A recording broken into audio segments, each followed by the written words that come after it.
One. Brandon Wright is the editorial director for the Institute. We're going to go to Washington to check in with him. Hi, Brandon.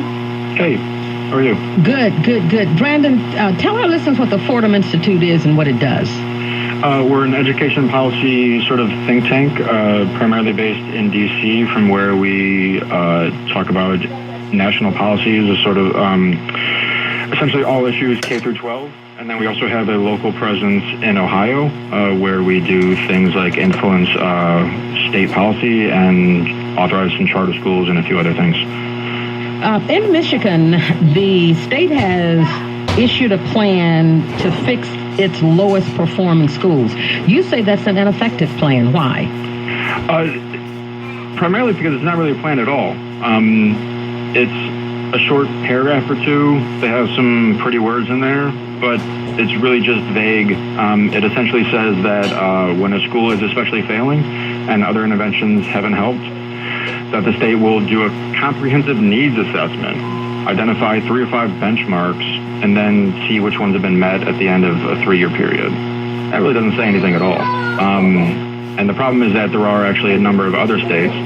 Currently 16 states in D.C. have submitted similar plans. And a number of them actually do define certain interventions that have been proven to work elsewhere. And it's just a problem that the state doesn't do that at all.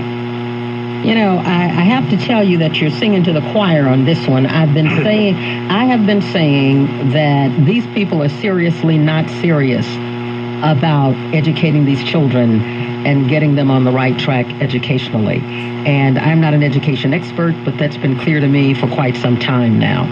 Can you give us some examples of what people are doing in other states? Yeah, so it really just comes down to believing that the people who are in charge of these schools, like you said, just haven't been doing a good job for too long. So stated most simply, every intervention that's going to be effective is really a change in leadership. There are essentially 3 levels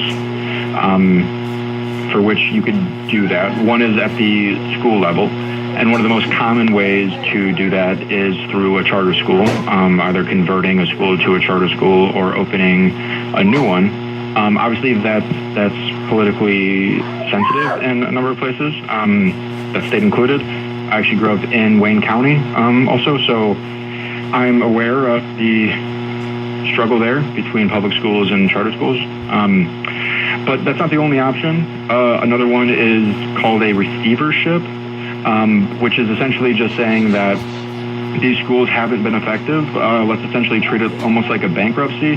We're going to pick another group of people in the local community and who has expertise with running schools and give them a shot, right?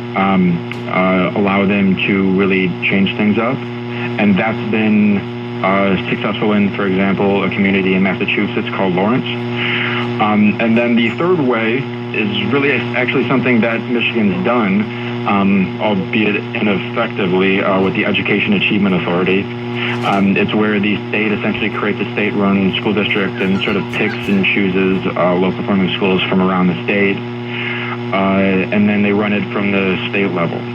That didn't work there with the Education Achievement Authority, but my understanding is that it was sort of the public image of the entity was beleaguered from the start with allegations of corruption and. Well, let me interrupt you here Sure. for a moment. The EAA did not fail because of its reputation. Okay. EAA failed because it did not deliver. The number one. Number 2. In the city of Detroit, I know your research indicates this, the state took over the schools and made the schools worse, literally destroying the schools. It came in and it was about contracts. They kept bringing these people in who were willing to deliver these contracts to these outside entities. Some of them totally had track records showing that they did not deliver in their previous arrangement. Now, I don't know what the research is looking like today. charter schools, some charter schools have done quite well.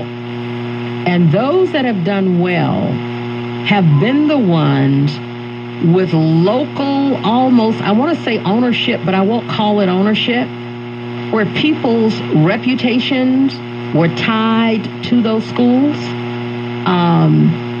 The Detroit News did a study not very long ago showing that in terms of the numbers that public schools were in Detroit.